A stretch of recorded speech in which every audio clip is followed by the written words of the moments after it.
Okay, so Harsh, welcome to the Behind the Business podcast. I am really grateful to have you as my guest. So, Harsh, can you please introduce yourself? All right. Yeah, good evening. Rohit, first of all, thanks for having me here and more power to you and behind the business podcast as well. It's really amazing to see great work doing. You are doing great work, so more power to you and kudos to you. To begin with, about me, I'm Arshit from basically I am an engineer by my profession. I have completed my computer engineering in 2022. And about our startup, basically we run two startup. One is Habdax Health. So talking about Habdax Health, Habdax is basically a health tech startup based out of in Bangalore. Headquarters is in Bangalore.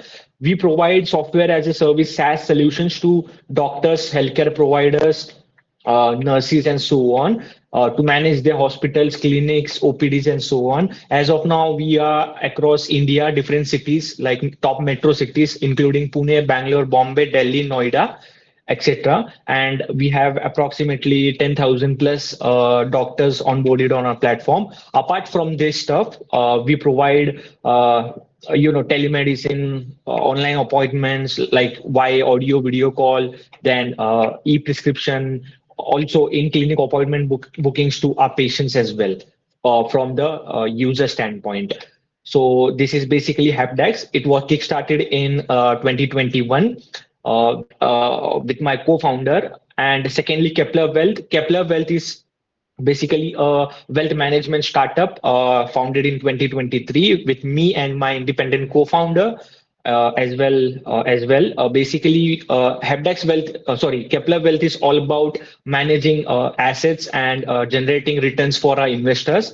As of now, we manage an in-house fund of 10 crores, like in December 2023. And apart from this, we have basically a bunch of products in our pipeline. Basically, I can't disclose as of now, but we have a bunch of products in our pipeline. So yeah, Habdax and Kepler. Pretty cool. Like, how Hmm. did you start with the Hapdex? If you talk about Hapdex, like, how did you get your idea? Like, you always Yeah. have a backstory, right? Can you tell us about your story? Yeah, totally. So when I started Habdax, I was in third year of my engineering, and of course it was a post-COVID era. So basically, I just went to a clinic with my uncle, and I saw that there are like 10, 15 patients in the clinic. So basically, from an engineer standpoint, we are basically taught to solve problems, on-ground problems. So I was like, okay, idea popped in my mind. Okay, how can I reduce the wait times in the clinic? And how can I make this thing efficiently? Now, basically, if you book an appointment on Habdax, you will have to wait only 5 minutes in every clinic of Habdax, not more than that, only 5 minutes. Traditionally, you will take 30 minutes, 35 minutes, and so on. But if you book on Habdax, max to max 5 minutes, that's all. We have basically built and implemented different types of algorithms. And so this was the idea behind Habdax. Once Habdax started, we are basically a bootstrap company. We have not raised any external funds. We don't have any external investors on our board. So Habdax started making money after 6 months of its launch, like not too much money, but making money.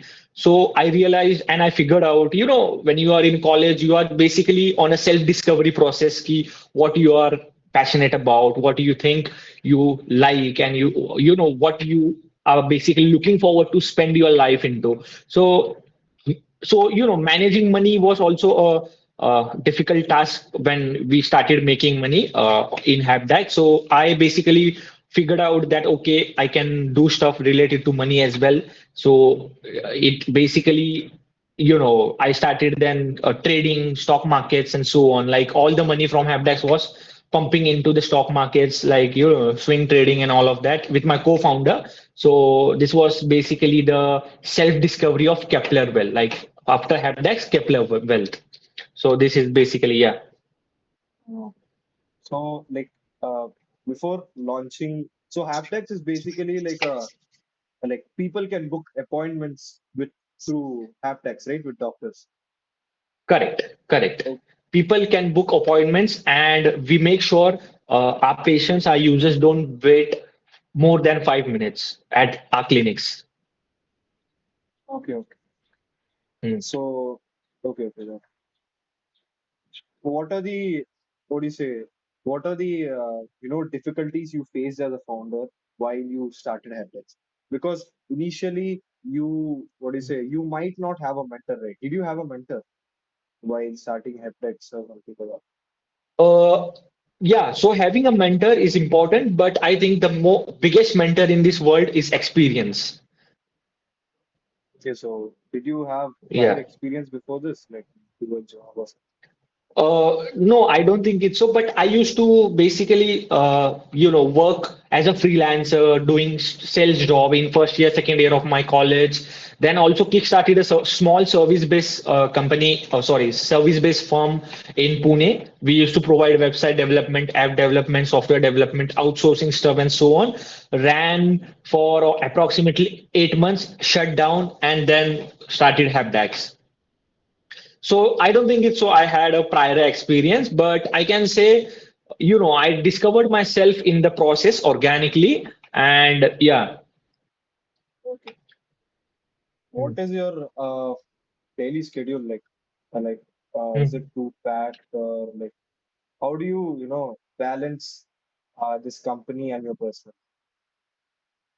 So daily schedule, see, as I mentioned, we have independent co-found. I have independent co-founders as Habdex and Kepler as well. So I basically my job is to trade the markets on a daily basis in the Indian markets, then find investment opportunities.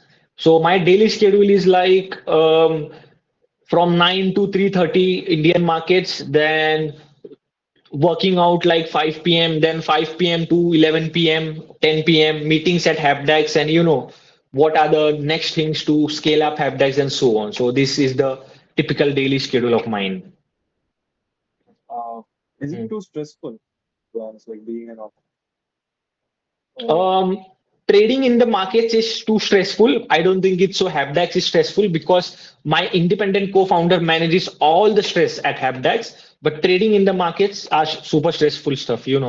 And of course, we basically bet on the directions in the market. So of course, we have promised our investors a certain amount or certain return. So of course, we have to meet the expectations on a annually basis. okay. So okay, thanks. Can you share some insights, about fundraising? As you told about Kepler, you raised 10 crore rupees. So if you talk about upcoming, am I audible? Yeah, yeah, you audible. Carry on. Yeah. Can you share your insights into, fundraising, like your experience with fundraising? As you mentioned that for Kepler, Mm, you raised some amount of money because for early startups, in order to raise money, it takes a lot of time, right? There has to be mm. something which needs to be done. What are your thoughts on this? Yeah, so Rohit, first off, we haven't raised 10 crores for a Kepler one. This 10 crores is our in-house fund, which we use on a daily basis to trade the markets, to invest in the markets. So these are not the funds which we have raised from external investors. These are our in-house funds. And coming to your point, Habdax is also a bootstrap company, and we look forward to keep it bootstrap, totally owned and controlled by the founders itself. And coming to your point on fundraising, see, fundraising, if you see, fundraising game basically is all about your startup. Like, let's say there are two probabilities. Let's say you are building something very, very new and very, very innovative, like from the fundamental level, like the infrastructure, then the different types of models. Like, let's say you are building an AI company, right? So you need funds, right? You can't make money from day one. So, of course, you need funds. On the other hand, let's say you are starting some edtech stuff and you don't need money from the first day, right?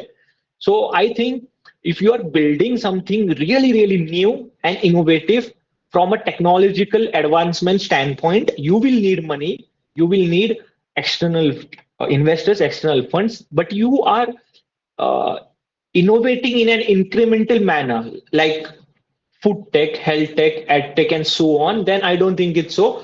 raising money is the only solution. Like from the day one, you can make money. You're 22 years old, right? 23. I'm 23 now. 23 and you're running two companies at this young age.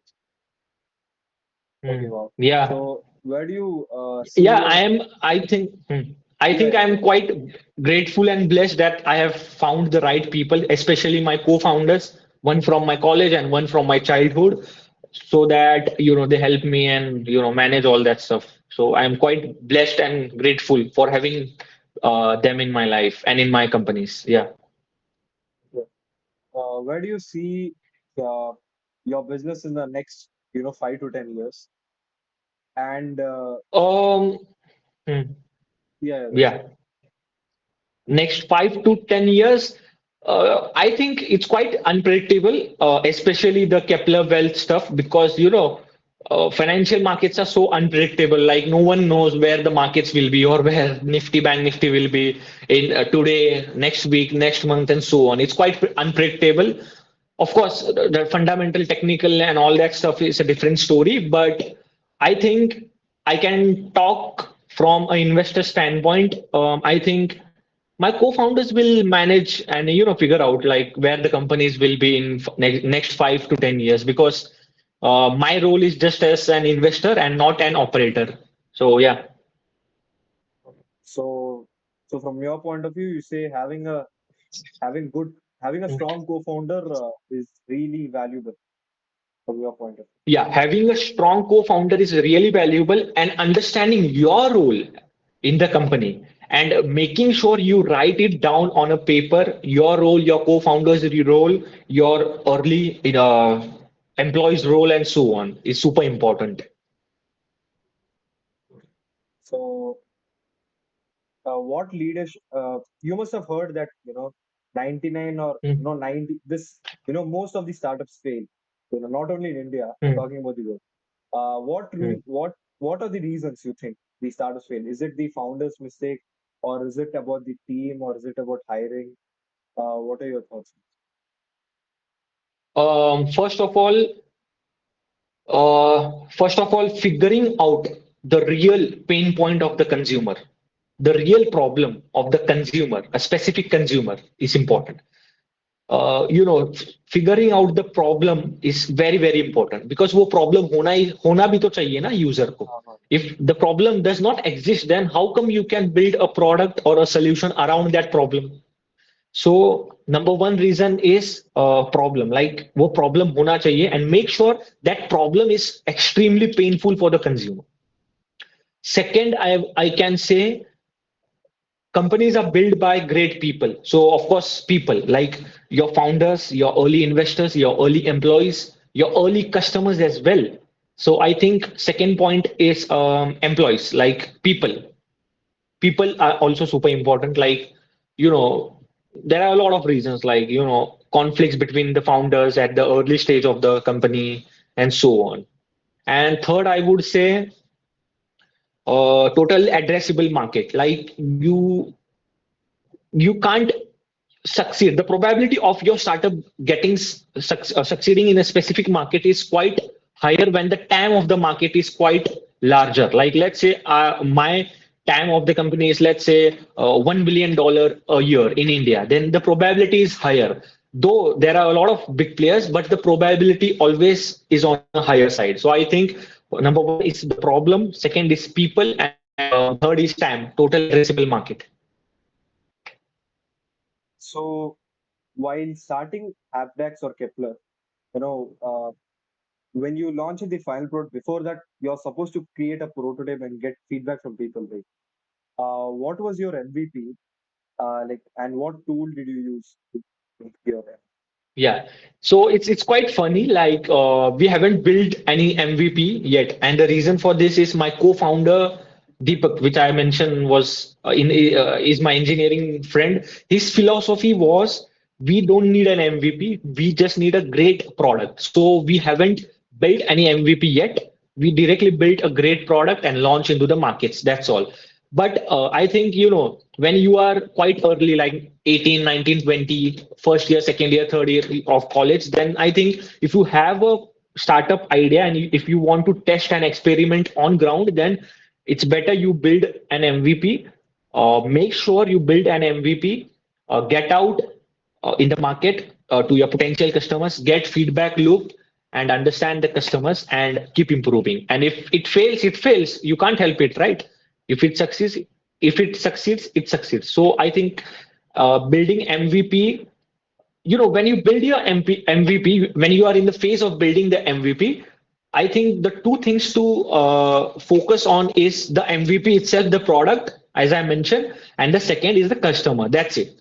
No fundraising, no growth, no PR, nothing. Only product and customer. Because at the end of the day, it's all about product and the customer, right? If you build the product, customer will use it, customer will pay it, and the company will scale, investors will come. All are the secondary things. I think product and customer is the primarily main thing in the early stage of the startup.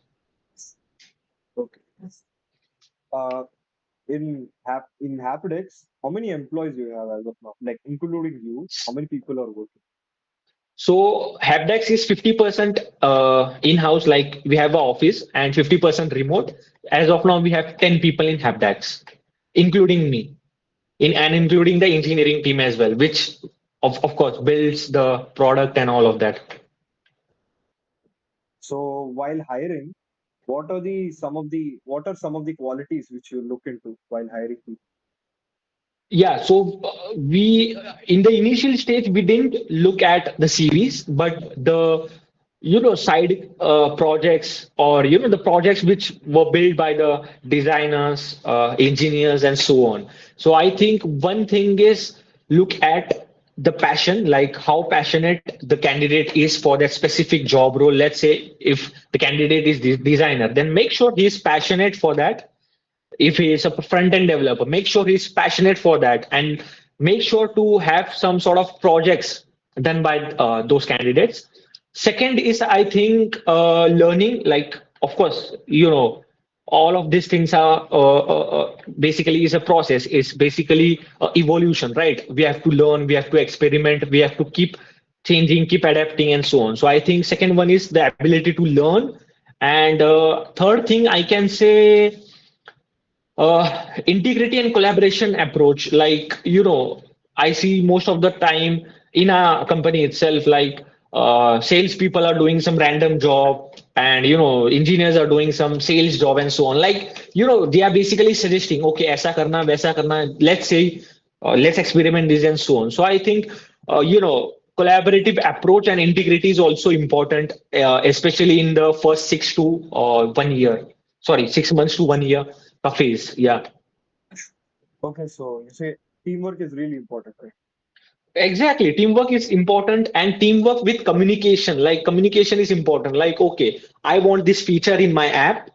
Why? Why do you want this feature in app? You must have the ability to communicate to your team, right? So I think communication is also important. So is there any defining milestone, in Hapdex or in Kepler? Ki, like while you're doing a startup, you will have some kind of sense, right? Ki, this is ye theek chal raha hai, if this is going well or not. Like you should continue or you should stop. कुछ तो होगा, like what was the milestone? Was there any milestone? It's too shabby. See, when we kick-started, yeah, I'll explain you. When we kick-started, our mindset was to build a bootstrap company. Does not matter what. We want to keep this company 100% self-owned and self-controlled. So our milestone was so simple, कि are we making money or not? That's all.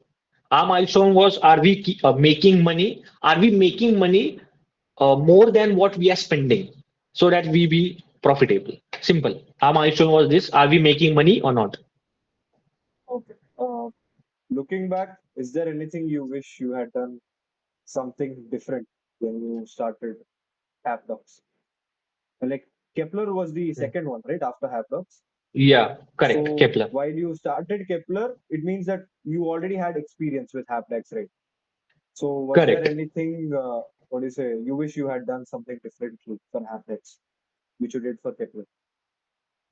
Yeah, so Hapdex and Kepler completely works in a different manner. on the ground level. Like, of course, the industries are different. One is healthcare, second is finance and all of that, asset management, wealth management. So I think what I did wrong was you know, incorporating the company, like the private limited company, quite early. Like, make sure your product is on ground. You are making a little bit of money, and then make sure you incorporate your company. If and only if you want to raise an external capital, or you are sure, okay, अब चल सकता है company या चल सकता है ये product. I remember like इतने जल्दी मैंने incorporate किया कि I have to pay like compliance charges and professional fees of CAs and so on, unnecessary charges. One thing is that, and a second thing is, look, startups are all about execution, right, and speed. And I think since we are a bootstrap company and we have to make sure that we don't run out of money, my speed or our speed was quite low, like quite low. I mean, I wish I could have speed up things like a lot. Like speed is important, like the speed of your execution and so on. So first one is that like you have to be decisive about incorporation, and second one is the speed of execution. My last question is, what is your advice to upcoming entrepreneurs who want to start new startups? Because, I mean, there are many reasons which, due to which, students or, employed people, stop doing startups because, I mean, कुछ लोग के मन में डर होता है, like, so there are many reasons for that. So what is your Mm. advice to them? So yeah, two, three things. You have to understand your risk appetite कि आप कब तक tolerate कर सकते हो this thing. And if you have a higher risk appetite, then make sure to start your startup. Second thing is passion. Like you must be passionate about what you're doing, right? Until and unless you can't get up from your bed in the morning. And third thing is not an advice, but I would say to the founders who are budding entrepreneurs or who have already kickstarted their startups, I'll give you a formula or a kind of framework. Basically, it's PPP, 3P. First P is all about product. Like your product must be exceptional. Second P is like focus on the people, your co-founders, your employees, your customers, your external stakeholders, your investors if you have raised your capital and so on. And third P is like process, like let it be. Like it's a process, like it's a journey. So first P is product, second P is people, and third P is process. So this is the framework which I would suggest for the budding entrepreneurs. So I think that's it. Uh, Thank you, Harshad, for joining us. I hope the audience and the viewers find it really useful. So thank you, Harshad. Most welcome.